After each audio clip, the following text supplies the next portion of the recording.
What is freedom within limits? The concept of freedom within limits is a fundamental principle of Montessori education. Dr. Maria Montessori believed that children should have the freedom to explore and learn independently, but this freedom should be balanced with appropriate limits and structure. Dr. Maria Montessori said, "Without freedom, it is impossible for a personality to develop fully. Freedom is the key to the entire process." Montessori offers children many choices. They have the freedom to choose the work they'd like to do, where they'd like to work, with whom they'd like to work, and the freedom of movement within the classroom.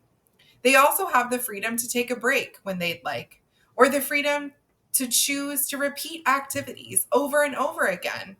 They are not required to move on from an activity before they're ready. They're also given the freedom to make mistakes. Montessori materials are designed to be self-correcting so that the child can make mistakes and correct them themselves. When a child has the freedom to choose their activities, they're more likely to experience an optimal learning environment where they can engage in deep concentration. Additionally, child-directed activities rely on intrinsic motivation, meaning that children engage in an activity because it gives them enjoyment. Learning through intrinsic motivation helps children be more actively engaged and creates a deeper level of understanding. As Maria Montessori once said, to let the child do as he likes when he has not yet developed any powers of control is to betray the idea of freedom. When we talk about freedom of choice in the Montessori classroom, though, it does come with limits. Children have the freedom to make choices, but they're asked to respect themselves, others, and the environment. Respect for oneself refers to teaching children how to work safely and productively in the classroom.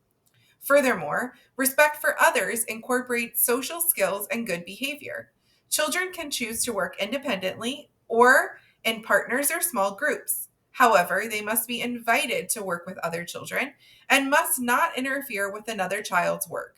All children must show respect for others within their classroom community. And finally, respect for the environment relates to the proper care for everything within the Montessori classroom. This includes the proper use of the Montessori materials, packing away, and taking care of all the living and non-living things within the environment. Setting limits or boundaries are important for children to feel secure and stable. Most parents and caregivers would agree that consistent boundaries and routines help children by creating predictability and reducing the amount of changes in a child's life. Our responsibility then, as the prepared adult, as the educator, the parent, or the caregiver, is to provide children with an environment where they are safe and secure. Loving limits, boundaries, and rules allow children to experience the greatest enjoyment and satisfaction, and facilitates an environment where children engage in deep concentration and develop a lifelong love of learning.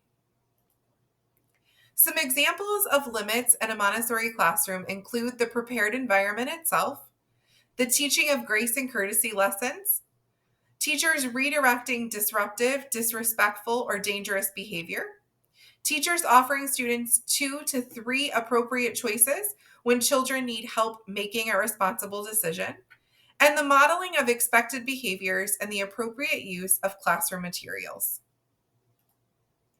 Freedom within limits teaches children how to become independent and confident learners who respect the rules of their freedom. What experiences have you had implementing freedom within limits in your classroom or in your home? We'd love to hear your thoughts and stories in the comments. And remember, we have lots of other great videos as well. So make sure you've subscribed to our channel and that you're following along on all of our social media platforms. Until next time, have a wonderful day.